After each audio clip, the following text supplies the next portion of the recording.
You know, let's talk about people. Let's talk about Joseph in the Bible, the story about Joseph. The father loved him more than the brothers. So the brothers went to go with the animals and took the animals somewhere. And dad now says, go and give them some sustenance, some food. And the dad had given him a coat with many colors. His other brothers were very jealous. There were 11 of them. When they saw him, they said, no, we're going to arrest him, put him in a pit, and sell him off. Take off that coat, kill an animal, put blood, and say, Daddy, an animal killed your son. You know the whole story, and it's very, very serious what happened. So they got him, they betrayed him, they sold him to people who were slave traders, and the dream of him being the one that his brothers will bow to, being the one that even his parents will bow to, the dream was destroyed. It was like he was now in a pit. And then from that pit, he got sold, bought to a man by a man called, by a guy who was a chief, he was a chief he was called Potiphar, a top guy in Egypt. So the guy liked him. So the guy made him head of his household and did all kinds of things. He made him a boss. So from a prince of Israel, he went to a pit. Then he went to serving a master. And because of the glory that God had given to him, he rose up to the top. But then his master's wife also saw that, hey, this guy is so beautiful. He's so handsome. He's so excellent. She now began to say, come, let's have, come on, let's go and have fun together.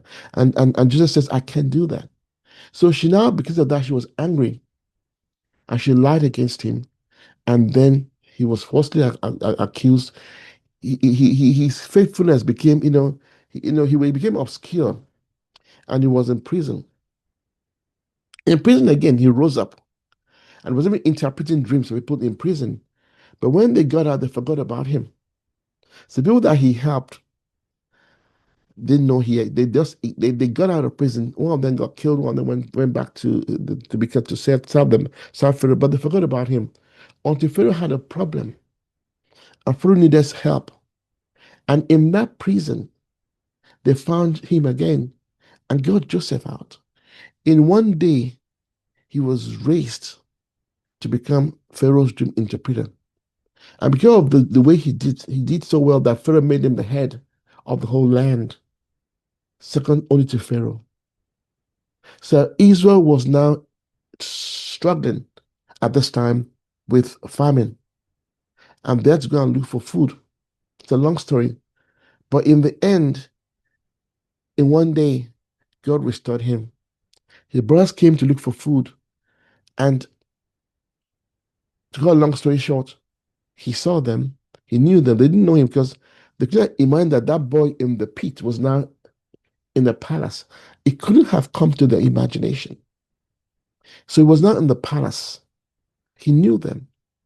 So he did a trick on them, put one of his objects in the food. I said, take food back to your father or to you can buy the food. And then he now sent them on the way saying, hey, I've missed my cup. Who took it? And they found the cup. It was one of the brothers' bags. So they found the cup. In a shot, in a shot, he made them go back and came back again. And then he revealed himself to them. And then he now said a profound thing. He says, when they were weeping and crying, I said, forgive us, forgive us. And they said that, and then they now repented of what they had done to Joseph, about how the father had lost somebody and thought he was dead, and they were crying. And in their behavior, he knew that they had repented. So he now asked all the soldiers to leave, and he showed himself, this is me, I'm Joseph. And then they were crying. Then he says, but as for you, you thought evil against me, but God meant it unto good to see save more people alive. So in the problems of selling him to slavery and destroying in quotes, destroying his future, he became the one that gave them a future in famine time because he didn't forget that God wastes nothing. I don't know where you are today, whether you are in a pit or you're in the prison, or you're in the palace. God doesn't waste all the pain you've been through, but allow Him to mold you to something high. Look at David. It was a hidden season that prepares leaders. David was a man that God had raised up to be a king of Israel.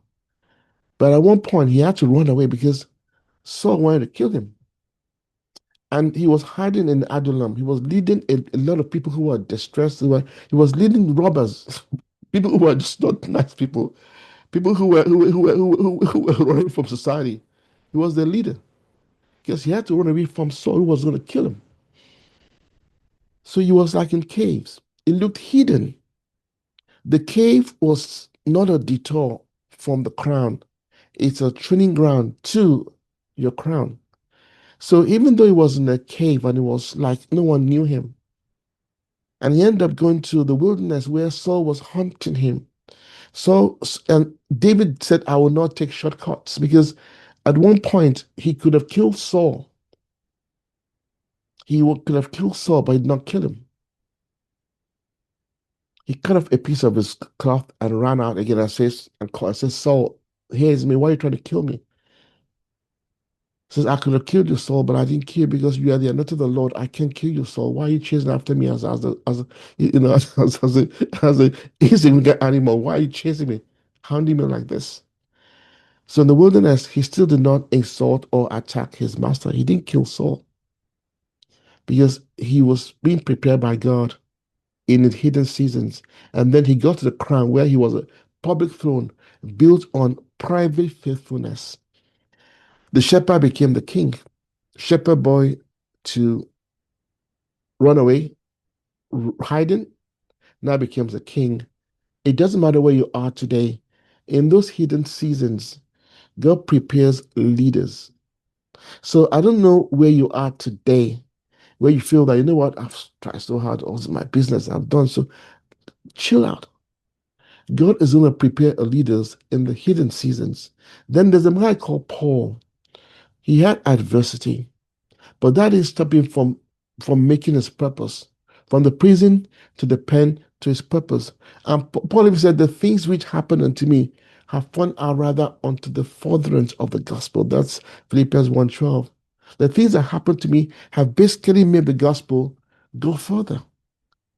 And I was in prison because he was chained in Rome. Was a man that side of being a very high level Jew. Yeah, he was a teacher with Gamaliel. He was a high level.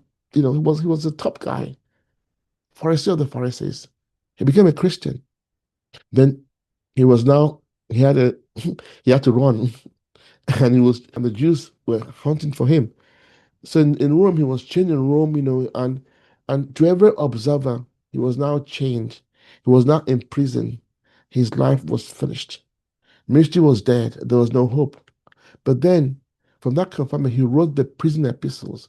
Philippians, Ephesians, Colossians, Philemon, all that. He wrote the epistles from the prisons. He wrote two-thirds of the Gospels, even though he had been put in chains, because he didn't forget his purpose. People heard about Jesus in that prison, and the palace get hard, and the church up to today is still reading the books that Paul wrote, the biblical books he wrote, because he did not forget that even though I'm in prison, my pen will help me to achieve my purpose. I'm showing you that you don't have to defend where you are. And the lots of scriptures that the Bible says in Romans 8 that you know that all things work around for good for them that love God, to them who are the called according to his purpose. There's a purpose that God has in your life. And all the problems you face or you're facing, all the difficulties are working around to become for your good. So don't give up. Don't say, hey, that's it, I had it. Don't give up. It's all working around for your good. And just want to say is that you can't all joy when you fall into diverse temptations, knowing that the trial of your faith works patience. Bible now says, let patience have a perfect work. They can be perfect and entire, wanting nothing. I'll say it again, that when you fall into diverse trials and difficulties, count it all joy, because the trial of your faith work is producing patience.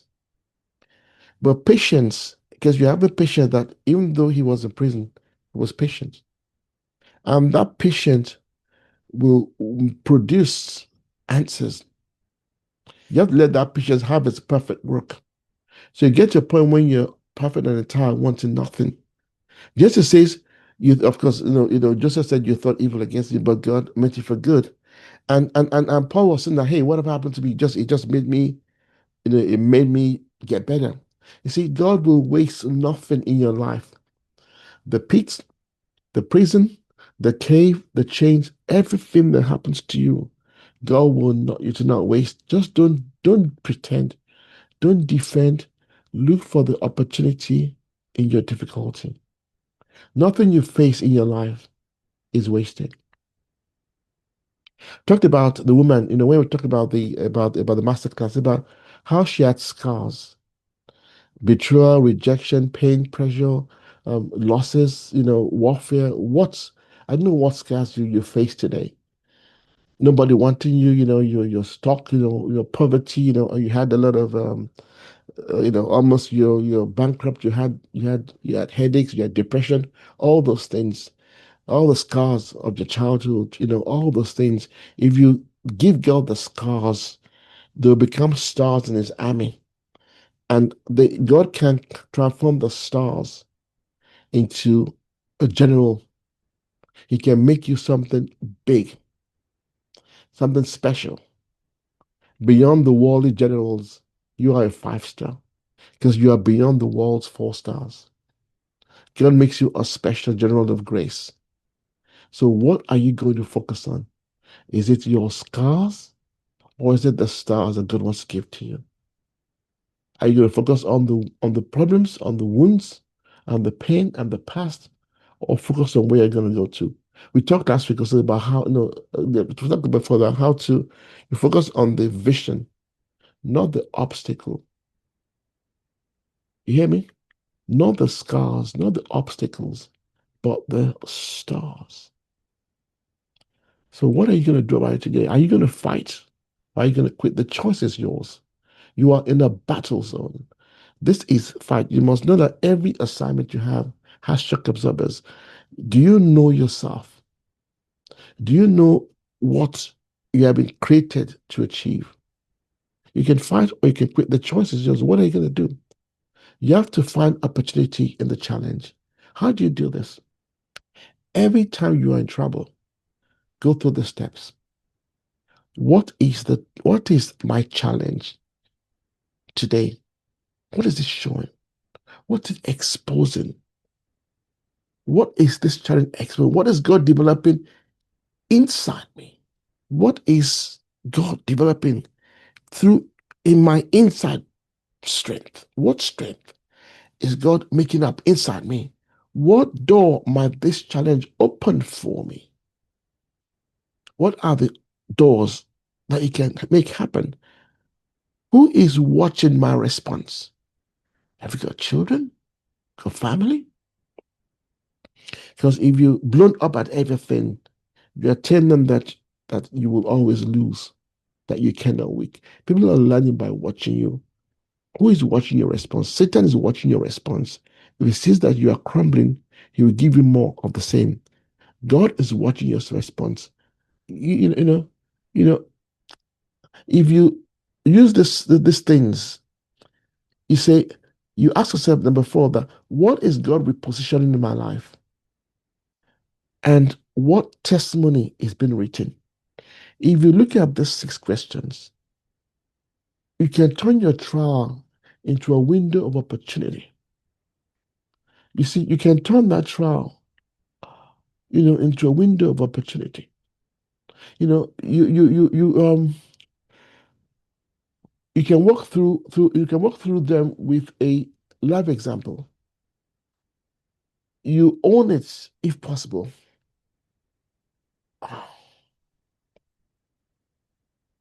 You know,